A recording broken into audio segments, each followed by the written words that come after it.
to Allah subhanahu wa ta'ala. And this is one example, that in Ziyarat Ashura, after I have sent my salutations to Abu Abdullah al-Hussein alayhi salam, and after I have bared witness of a number of things, I come and I ask Allah subhanahu wa ta'ala this dua, Allahumma ja'alni indaka wajihan bil Hussein fi dunya wal akhirah. My first question therefore is, why is it that often in a ziyarah you will find dua? Why do we find these two things come together? That first I do a ziyarah to my imam, then I do a dua to Allah subhanahu wa ta'ala. And the answer to that question is very simple. The reason why these two things come together is because when it comes to my relationship with Allah subhanahu wa ta'ala, and when it comes to the answering of my du'as in front of Allah Azza wa Jal, one of those things which has a great impact when it comes to my relationship with Allah subhanahu wa ta'ala is my relationship with an infallible. That here first, I speak to my infallible. I bear witness that my infallible was X, was Y, was Z, then I come to Allah subhanahu wa ta'ala. Why? Because the infallible is one of the doors to answering your du'as from Allah subhanahu wa ta'ala. That's why you'll notice after ziyarah what is recommended. Whenever I perform ziyarah, it is recommended for me to recite a 2-unit prayer. In other words, that ziyarah took me to the ibadah and worship of Allah subhanahu wa ta'ala. And so there is a reason why in the ziyarat, after speaking to my imam, I speak straight to Allah subhanahu wa ta'ala. Because one of the ways of opening the doors to my du'as and requests from Allah Azza wa Jal is the ma'soom. And the more faith I have in an infallible, the more likely it is that my dua shall be answered. What do I mean? You'll find a number of these examples in riwayat. This example says that during the life of Isa alayhi salatu wasalam, Nabiullah Isa, the people of Isa were gifted a number of gifts. Each ummah has been gifted a number of things. Our ummah, the ummah of the Prophet of Islam, Muhammad sallallahu alayhi wa alihi wa sallam. Allahumma salli.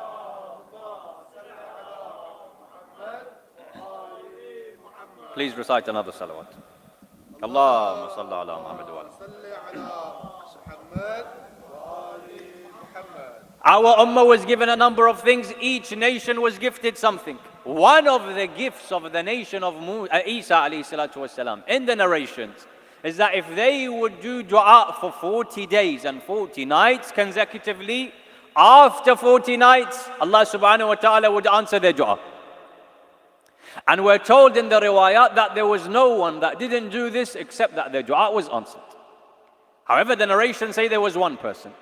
He comes to Isa al-Masih. He says, Ya Ruh Allah, for 40 days I have been asking Allah subhanahu wa ta'ala for a certain thing.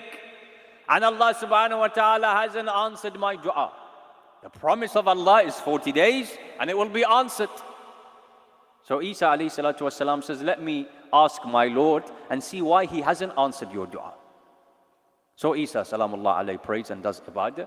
He worships Allah subhanahu wa ta'ala for a few minutes until revelation comes down to him. Allah subhanahu wa ta'ala reveals and says, O Isa, tell him I will never answer his dua. Why? He says, because in his heart is doubt in regards to your prophethood. What did I say? The stronger belief you have in a ma'soom, the quicker your du'as are answered in front of Allah subhanahu wa ta'ala. The ma'soom is a door for you to answer your du'a. He came to Isa, Nabi Isa came to him and says, do you doubt in regards to my prophethood? The person says, Ya Nabi Allah, I don't wish to doubt. I have this doubt in my heart, I wish to remove it.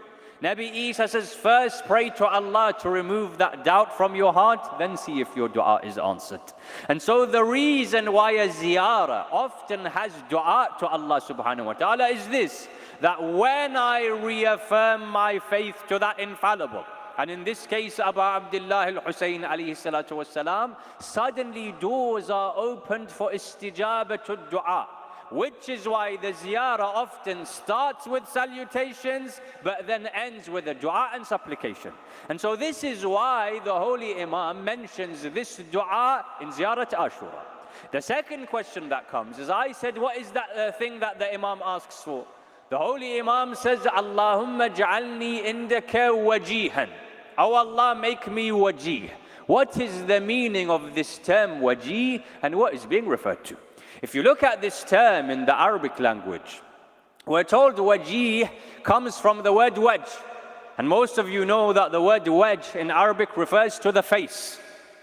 We're told that this word in Arabic, wajih, refers to someone who is notable and has status, has a certain status and position in his society. So the question comes, what link is having status and being notable to your face? Why was the word wajih? The answer that is given is if you think about the face of the human being. The face of the human being has a number of qualities. Number one, when I wish to speak to someone, I address their face. When you wish to speak to someone, you don't look at their feet. You don't look at their back. You don't look at their hands. You direct their face. Number two, that which distinguishes a person and helps me identify a person is their face. How can I tell one person from another? By their face. Number three, the most beautiful part of a human being, and that which is most treasured, is the face of that person.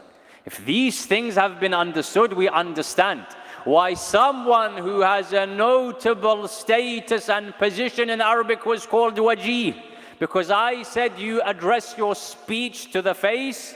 Likewise, a person who has position in society, when a problem comes in that society, where do people go to? They go to that person who's notable. You have certain figures in every community. Whenever there's a problem, whenever there's an issue, people go to that person. I said the face identifies you. A person who is notable and has position within his community acts as the identity of that community. Here, for example, this community may have certain people that are notable, that people outside the community know. When I want to see what the community of Masjid-e-Ali is like, I think about those people. I said the face is the most beautiful part of the body. There are certain people who are the most beautiful of any community. And so wajih was referring to someone who was given status and position and was classified as someone being notable. And if you look in Quranul Kareem, the same word is used to describe Isa alayhi salatu wasalam. For I said the ziyarah says, "Oh Allah, make me someone of position due to Hussein in dunya and akhirah." Wajihan fi dunya wal akhirah. This word is found in Quranul Kareem about Isa. Allah subhanahu wa ta'ala describes Nabi Isa as wajihan fi dunya wal akhirah. I want to explain to you this concept. Think about what was given to Nabi Isa. You'll understand what is meant by wajih. What was the status of Isa, Ruhullah? The status of Nabiullah Isa was such that millions of people today follow him. Allah gave him such a status. Even those people that don't necessarily believe in Allah subhanahu wa ta'ala, they know about Jesus, they know about Isa alayhi salatu wasalam. The status of Isa was such that Allah subhanahu wa ta'ala raised him to the heaven. He was given such a notable status. The status of Isa alayhi salam is such that when Hujjat ibn al-Hasan ajjalillahu ta'ala farajahu al-sharif,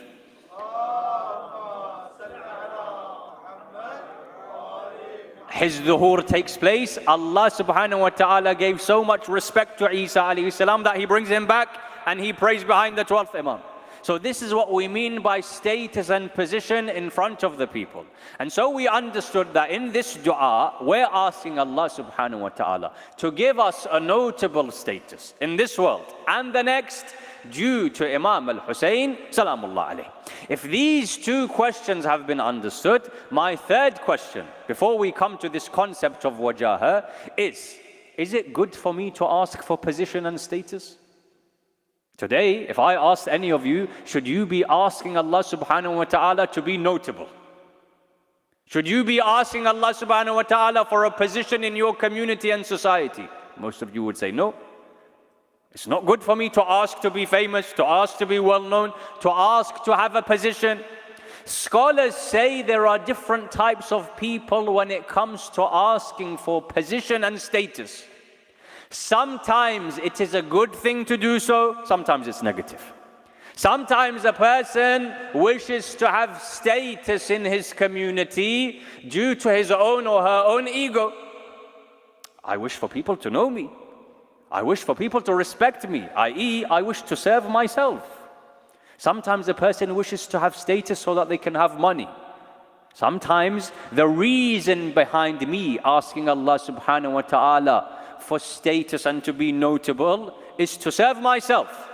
But sometimes you have someone that wishes for status in the eyes of Allah subhanahu wa ta'ala, but to serve Allah subhanahu wa ta'ala and His servants.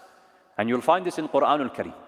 Quran al-Kareem says that Yusuf alayhi salatu wasalam, when he is taken out of the prison, he asks for status and position. He says, "Ij'alni ala khaza'in al-ard." Make me in charge of the treasury. He asks for position. Why? Not for his own fame, not for his own ego, so that he can serve the khalq of Allah subhanahu wa ta'ala. And so when we answer this question, is asking for status and position a good or a bad thing? It depends on your intention. If I ask for status so I can serve people, I have certain credentials that I know that I can do khidmah of Allah subhanahu wa ta'ala's creation, then I ask Allah subhanahu wa ta'ala for an opportunity to serve. This is a good dua. And we find this concept has been explained to us by Amirul Mu'mineen salawatullahi wa salamuhu alayhi.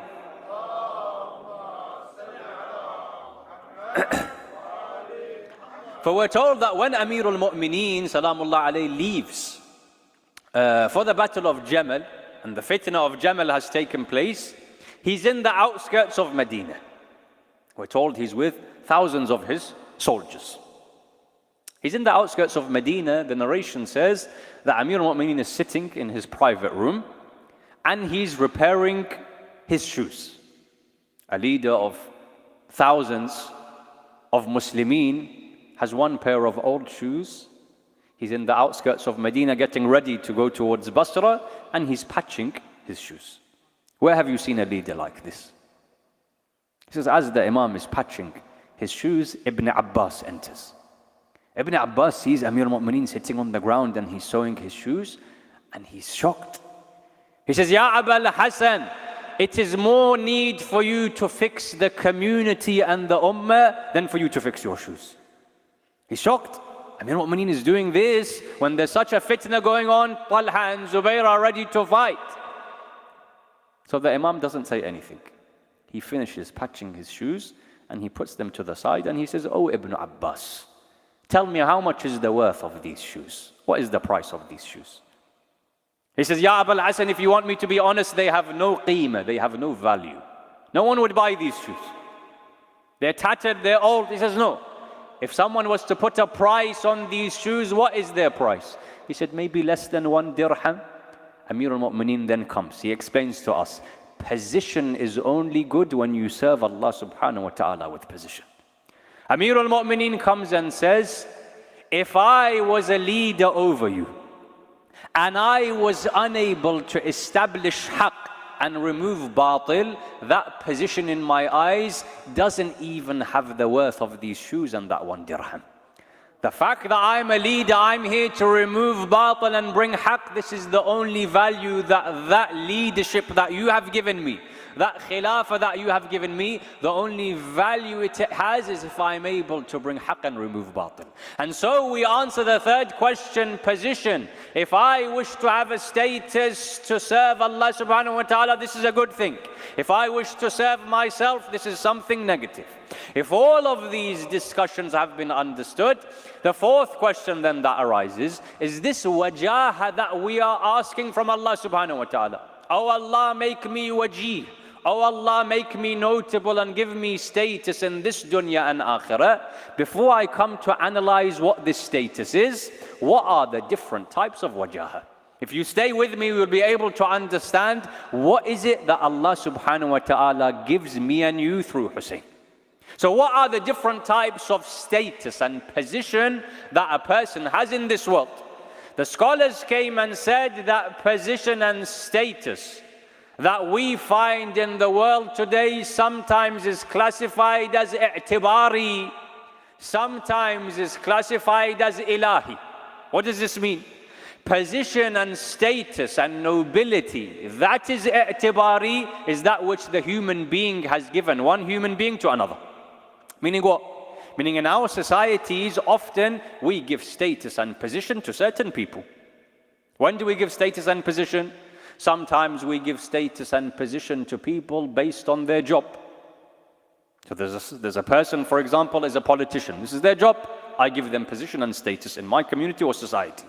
Sometimes I gave them position and status because this person's a doctor. This was man-made status given due to a person's job. Sometimes I give position and status to people due to their wealth. You may have been to certain places, a person walks in who's very wealthy. All of a sudden, people are treating them differently. Why? Because we have given them status due to their wealth. Sometimes we give status and position due to knowledge. But all of these are examples of status and position given by the human being. The second type of status and position and nobility doesn't come from the human being. The human being doesn't give it to another human being. It comes from Allah subhanahu wa ta'ala. And this is when this one type of status given from Allah subhanahu wa ta'ala is when a person is God-fearing. You will have noticed when a person fears Allah subhanahu wa ta'ala, they may have no status in front of the people, but Allah subhanahu wa ta'ala gives them a very special status. You would have seen it in your own life. This person lived. No one knew who he was. No one would ask about that person. Whether he was in a gathering or not in a gathering wouldn't make any difference. But when he died, Allah subhanahu wa ta'ala gave that person such honor. After he died, we realized who he was.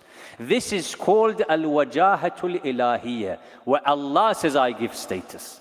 And the difference between the two is the first type of status doesn't remain. The status given due to money, due to knowledge, due to position, sometimes is there, sometimes is not there. The status given by Allah subhanahu wa ta'ala remains in this world and the next also. And before I come to look at what we ask for in this dua, I wish to explain to you this status. That position that comes from Allah subhanahu wa ta'ala. There is an example mentioned in the books of history of a person by the name of Abdullah al-Basri. Abdullah al-Basri says that I wish to have some work done in my house. Like today, sometimes we have a wall to build, something to change. This person lives in Basra. He lives during the time of Harun al-Rashid. He says, I wish to get some work done in my house. So he says, in Basra there is a place where the people, the builders, would stand. And anyone who wishes to hire a workman, a builder, he goes there, he sees who is there, they fix a certain rate, and I employ him. He says, I went to that place in Basra where the workers and the builders stand. He says, I saw a number of people standing in line. Which person do I choose? He says, I saw many people there. One person, he caught my eye. Every single person there was standing, speaking, gossiping with one another. This person sits in the corner and is reading Quran. So straight away, when you want a builder, you want to employ someone, you want someone that has faith and iman. You don't want someone that's going to cheat you. He says, I saw him. I said, maybe this person will be a good person to employ. I went up to him. I said, look, I need you to build a wall. Can you do so? He says, I don't mind to do so, but I have a number of conditions. When someone says, I have a number of conditions, you get worried. So what do you mean? He says, number one, I only work 1 day a week. So what do you mean? He says, yes, 1 day a week I work. I make enough money for that week. The rest of the week I spend in ibadah and worship of Allah subhanahu wa ta'ala. He says, number two, this is the amount of money that I will take from you. Abdullah says the amount of money that he said was very normal. Was a very small amount of money. He says, number three, I will not work during the time of Salah. When it comes to the time of Salah, I won't work. If you're happy with all of these conditions, I don't mind, I'll come and build you a wall. Abdullah says, I was very happy, the price is very cheap, the person seems very religious. I said, done. He came to my house, he built the wall. Abdullah, the books of history say, says he worked as if he was two people. Normally you get a builder, one person works as a quarter or a half. This person, one person worked as two. He's working very well, he's working very quickly. He would take breaks during the time of Salah. In 1 day he finished everything. I wished to pay him more. He's done the work of 2 people. I wish to pay him double. He says, no, I'll take the money that I said I would take. He took that money, he left, I was very happy. He says, a few weeks passed, I needed to do something else in my house, build something else. Again, I went there, I looked for that person on the day that he stands there, he's not there. So I asked the other builders that were standing there, I said, that fulan that was there a few weeks ago, he reads Quran in the corner. Where has he gone? So they said, it's been 3 days, he's been unwell, he hasn't come. It seems he's not feeling that well. So Abdullah says that, I felt that this person is alone in Basra. He's feeling unwell, he doesn't have anyone with him. Let me go and visit him in his house. One of the things that are very highly mustahab is a person to visit a marid, for a person to visit someone that's unwell. So he inquires about where that person lives. They find out that he lives in the slums of the city, where the poorest people would live. He says, I went there. I found his house, the most simplest of houses. I knocked on the door, he opened. And I saw that his state is very bad. He took me into his private room, he's lying down, and he says, soon I'm about to leave this world. I says, is your state that bad? He says, yes, my state is that bad, that soon I will leave this world, my time is up. I wish for you to do a few things for me. So what is it? He says, number 1, you see this Quran in front of me? Take this Quran and go to Baghdad. Number 2, take this ring that I have and give it to Harun al-Rashid. And with the small amount of money that I have, arrange for my ghusl and kafan and my burial. What did I say? True wajaha and status comes from Allah subhanahu wa ta'ala, whether people know it or not. Allah subhanahu wa ta'ala ensures that that person has the highest of status. Look at what this person received and you'll see who this person was. Look at what Allah subhanahu wa ta'ala gave him. This builder is speaking to Abdullah, take these things, arrange for my burial. Suddenly he tells Abdullah, help me get up. Help me stand up. He says, why? He says, because Amirul Mu'mineen has come in front of me. I'm about to leave this world. A mu'min, when he or she leaves this world, they see Ali ibn Abi Talib alayhi salam. He says, Amirul Mu'mineen has come as I'm about to leave this world. He stands up, he says, Assalamu alayka ya Amirul Mu'mineen. He dies there. This is the status that he was given by Allah subhanahu wa ta'ala. Abdullah says, I took the ring, I took the Quran, and I went where? He says, go to Harun. Give it to Harun al-Rashid. When I got to Baghdad and I got to Harun al-Rashid, there's a line of people waiting to see him. He says, what do you want? He says, I have something very important, I wish to see Harun. They said, not everyone can see the Khalif. The Khalif is not like an Imam. An Imam, you wish to see him, you can see an Imam. Khalif, you have to wait in line. So Abdullah realized that they won't let me see him, so I picked up that ring and from far away I showed it to Harun. As soon as Harun saw it, he said, bring that person forward. Straight away, Abdullah says, I came forward. Harun looked at me and said, where did you get that ring? He says, a builder gave it to me, I'm here to give it to you. And he showed him the Quran. He says, this Quran belongs to my wife, this ring belongs to my son Qasim. It turns out that that builder was the son of Harun al-Rashid, the Khalif. Harun then tells Abdullah the story of this Qasim. He says, out of all of my children, this one I hated the most. Why? Because when he would enter into the government building, he has the most simplest of clothing. And he realized that I have taken the Khilafah of Ahlul Bayt alayhimus salatu wassalam. And people would laugh at me due to my son Qasim. They would say, look at your other children, they are sons of kings. Qasim is not the son of a king. Qasim, when I realized his heart is away from the dunya, and he has love for Ahlul Bayt alayhimus salatu wassalam, I wish to give him the government of Egypt. For I realize that right now, he worships Allah subhanahu wa ta'ala, his clothing is simple. This is his state right now. But once we give him the dunya and this world, then he'll become like my other children. So I came to Qasim and I said, I am making you the governor of Egypt from tomorrow. Qasim says, no. Harun says, you have no choice but to do this. That same night, Qasim tells his mother that instead of taking the government of Egypt, and taking the haqq of Ahlul Bayt alayhim salatu wasalam, I'm leaving Baghdad to go to Basra. And so his mother gifted him that Quran because that Quran was worth a lot of money. She said, if you are ever in difficulty, sell that Quran and pay for your expenses. That is how Qasim then, the son of the Khalif, that is position and status that people gave to a person. This is position and status that Allah subhanahu wa ta'ala gave to him. That he leaves everything, he goes there, Amirul Mu'mineen comes to see him in his last moments.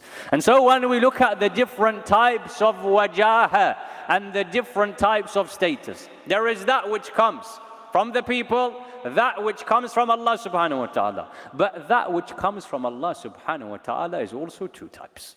For there is that status and nobility that comes to people like Qasim for taqwa, for piety, for their nearness to Allah subhanahu wa ta'ala.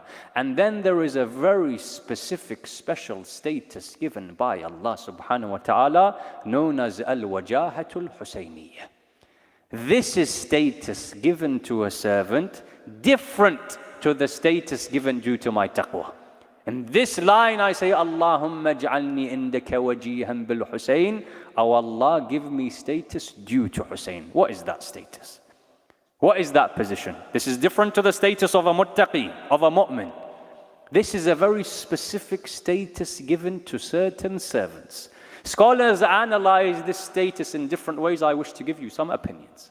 Some scholars said, when I ask in this ziyarah, make me wajihan bil Husayn fi dunya wal akhirah, this is me saying, oh Allah, that status and position you gave to Husayn alayhi salam in this world and the next, give me a part of that status. Meaning what? What did Allah subhanahu wa ta'ala give Husayn ibn Ali alayhi salatu wasalam in this world? In dunya, Allah subhanahu wa ta'ala made the hearts of people go towards Husayn. And so I ask Allah, give me a part of that status, that hearts of people also go towards me. In Akhirah, what was given to Sayyid al-Shuhada? What was given to Sayyid al-Shuhada in Akhirah is that he reached and was given the status of Shafa'ah. The status of Shafa'ah where he can intercede for thousands of people. Allow me to have a part of that status of Shafa'ah. So that in the Akhirah, maybe I can intercede for one person. This is what I'm asking from Allah subhanahu wa ta'ala. This is what some people said. Others said no.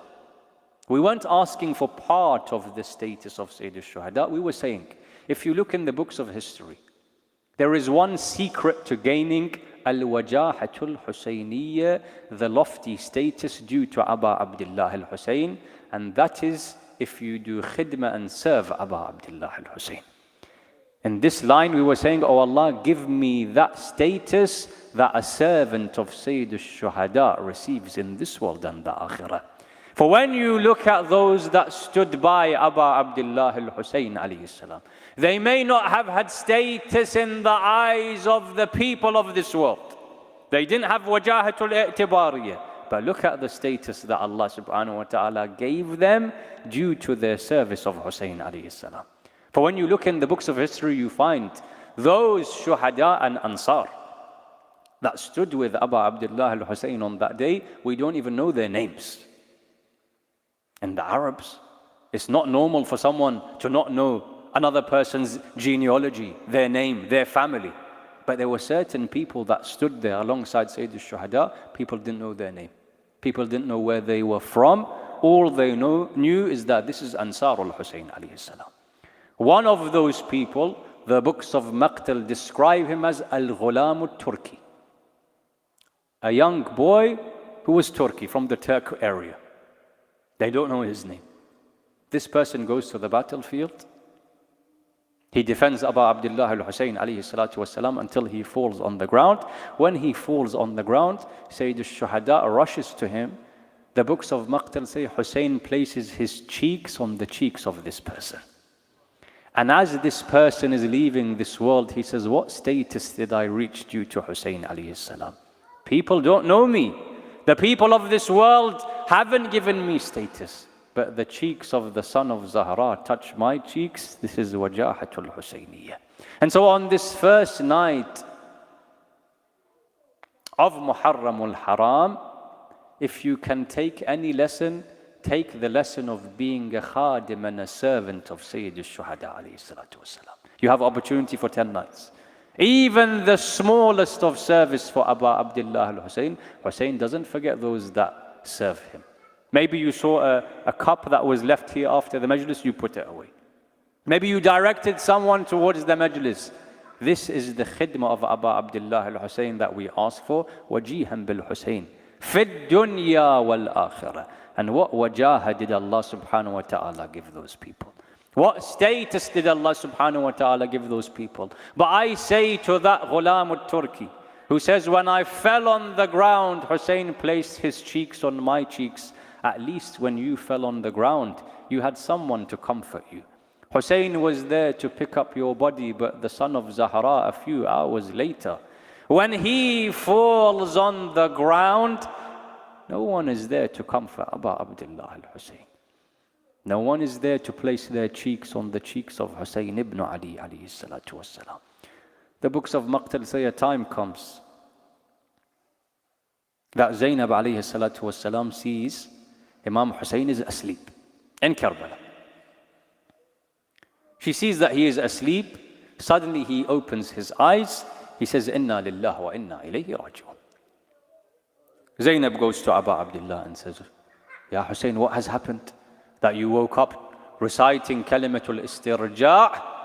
Hussein says, in my dream I saw my grandfather, the Prophet of Islam. And he told me that death is soon now to come to me. Zainab just hears this, she begins to cry. She says, how will I be patient? So Imam Hussain alayhi salatu wasalam says, Zainab, when the Prophet of Islam left this world, we were patient. When Zahra left this world, we were patient. You have seen other people die also. Will you hear the response of Zainab al-Kubra? She says, look, Ya Hussein, when the Prophet of Islam left this world, at least I had my mother, my father, Hassan, and you. When Zahra left this world to comfort my heart, I had my father, I had you and Hassan. When Amir al-Mu'mineen left this world, I had both of you. Even when Hassan left, I had my brother Hussein. But now that you are leaving me, who is there to comfort the heart of Zainab? On a night like this, there is no need for you to look and see whether the moon of Muharram has been sighted. For people would look at the face of their Imam on the night of the 1st of Muharram. They would walk in the streets of Medina and look at the face of Imam as-Sadiq, and when they would see grief on his face, they would realize that the 1st of Muharram has come, and they would hear crying from the holy Imam and his house. And that is why Imam al-Ridha on a night like this mentions those eternal lines to the son of Shabib. He says, Ya ibn al-Shabib, in kunta bakiyan li shay'in. Oh Shabib, if you wish to cry for anything, cry for my grandfather Hussein. فإنه ذبح كما يذبح الكبش. For Hussein was slaughtered in the way that you would slaughter a sheep. Scholars have come to analyze, what does this mean? He was slaughtered in the way that a sheep is slaughtered. Some said because when you slaughter a sheep, you do not think twice about killing it. When they killed Abu Abdullah, they did not even think twice. The second reason, they say during that time people would surround the sheep and they would kill the sheep in a very particular way. They would say sometimes they surround the animal The animal runs from right to left. The animal runs in one direction. One person would strike the feet of that sheep. Then it would run to the left. Someone would strike it on its back until eventually the sheep falls on the ground. This is how they would kill Aba Abdullah. For Hussein goes in one direction, someone throws a spear on Aba Abdullah. Hussein goes in the other direction, someone shoots an arrow on Hussein until Hussein falls on the ground. And it was these nights when we remember those that would cry for Abu Abdullah. Di'bal says, I came to Imam al-Ridha, and Imam al-Ridha says to Di'bal, have you bought any lines of poetry for my grandfather Hussein? Di'bal says, yes, ya ibn Rasulillah.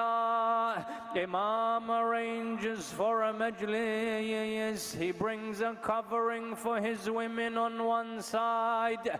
The narration says the Imam sits on the floor.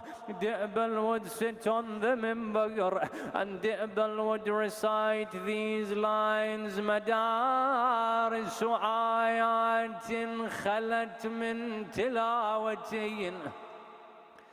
ومنزل وحي مغفر العرسات ديار علي والحسين وجعفر وحمزة والسجاد ذي الثفنات قبور بكوفان وأخرى بطيبة وأخرى بفخ علىها صلوات. He says, look at the houses on which Wahi would be revealed. For now these houses are empty, and Ahlul Bayt, even after their death, have been scattered in different places.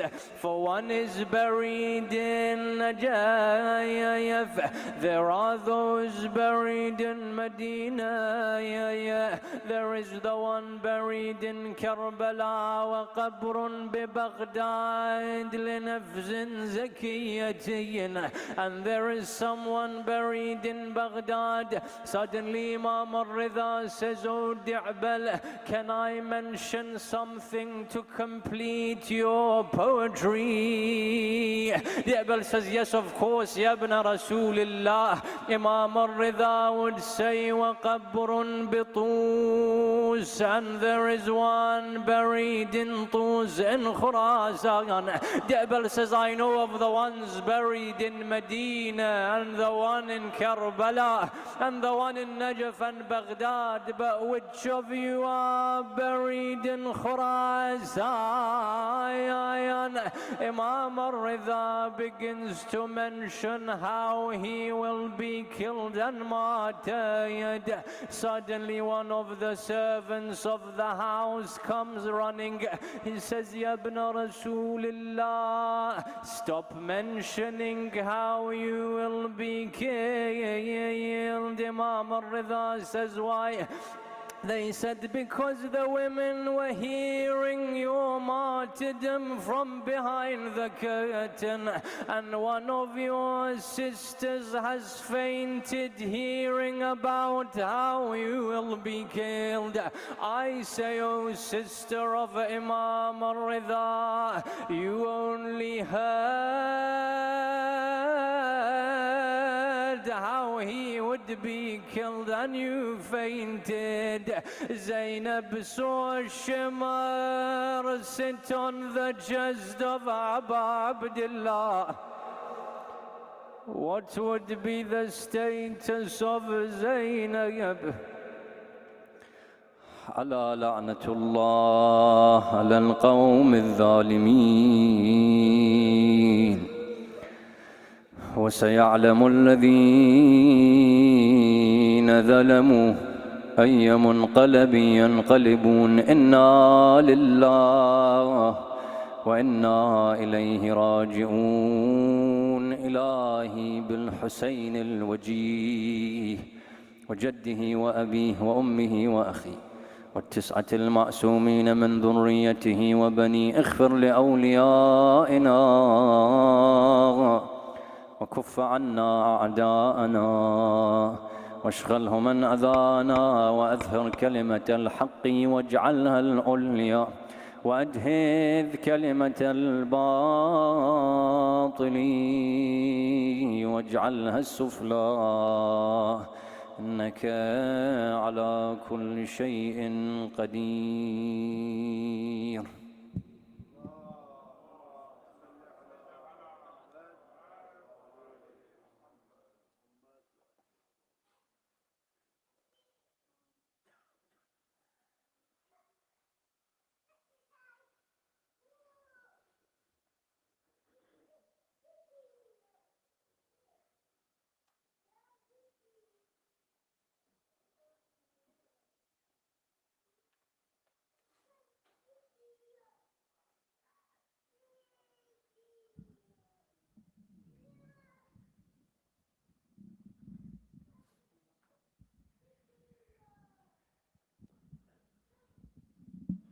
صلوا على محمد وآل محمد.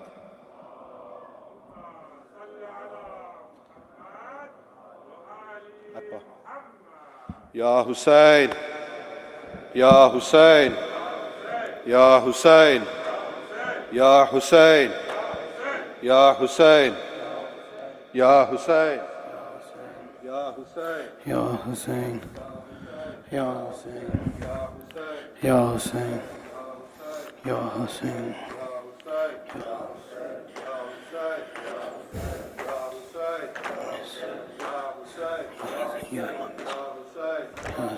Mahdi, we have come, condolences, Ya Imam.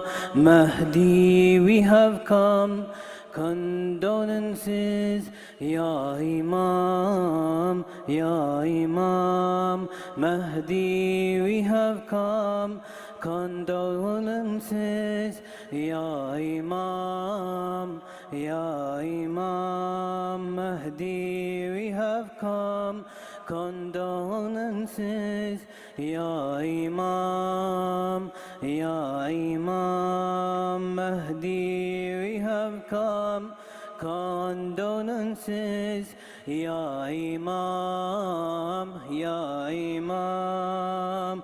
Mahdi, we have come, condolences, Ya Imam, Ya Imam. Mahdi, we have come, condolences, Ya Imam, Ya Imam. In Masjid we are crying for her.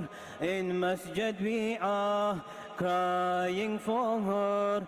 Zainab, salam upon him, and our tear for him. Mahdi, we have come, condolences, Ya Imam, Ya Imam. Mahdi, we have come, condolences, Ya Imam, Ya Imam. Mahdi, we have come, condolences, Ya Imam, Ya Imam. Mahdi, condolences, Ya Imam.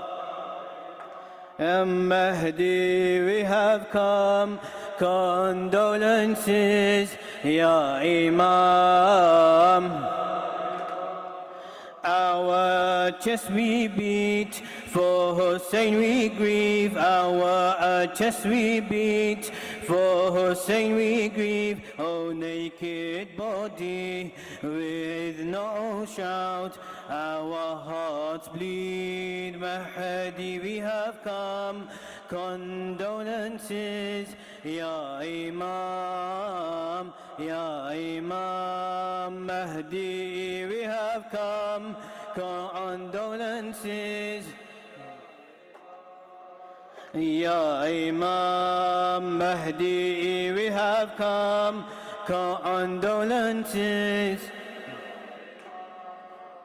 Ya Imam Mahdi, we have come, condolences. Ya Imam. In Masjid we are here, crying for her. In Masjid we are crying for her. Zainab, salam upon him, and our tear for him. Mahdi, we have come, condolences. Ya Imam, Ya Imam Mahdi, we have come, condolences. Ya Imam Mahdi, we have come, condolences. Ya Imam, our chest we beat, for Hussain we grieve, oh naked body with no shroud, our hearts bleed. Mahdi, we have come, condolences. Ya Imam, Ya Imam Mahdi, we have come, condolences. Ya Imam, Ya Imam Mahdi, condolences. Ya Imam, black our clothes, wearing our hearts torn, beats tearing apart, pain fresh again. Come Mahdi, we have come, condolences. Ya Imam Mahdi, we have come, condolences. Ya Imam, in your service Mahdi, yours we are truly. In your service Mahdi, yours we are truly. At your disposal, let's avenge Karbala. Mahdi, we have come, condolences. Ya Imam, Ya Imam Mahdi, we have come, condolences. Ya Imam, Ya Imam Mahdi, we have come, condolences. Ya Imam. Everyone, Mahdi, we have come, condolences. Ya Imam, Ya Imam Mahdi, we have come, condolences. Ya Imam. Black are our clothes, wearing our torn hearts. Black are our clothes, wearing our torn hearts. Beats tearing apart, pain fresh again. Mahdi, we have come, condolences. Ya Imam, Ya Imam Mahdi, we have come, condolences. Ya Imam, Ya Imam Mahdi, we have come, condolences. Imam, Ya Imam. We are marching to Karbala. We are soldiers of Hussain. We are marching to Karbala. We are soldiers of Hussain. We are marching Karbala. We are soldiers of Hussain.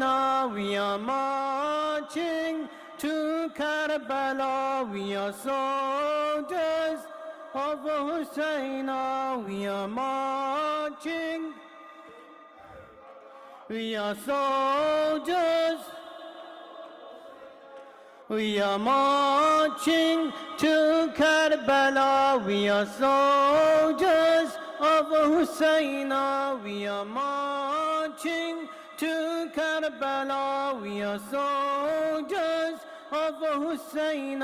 We are marching to Karbala. We are soldiers of Hussain. We are marching. We are soldiers. We are marching. We are soldiers. We are marching. We are soldiers.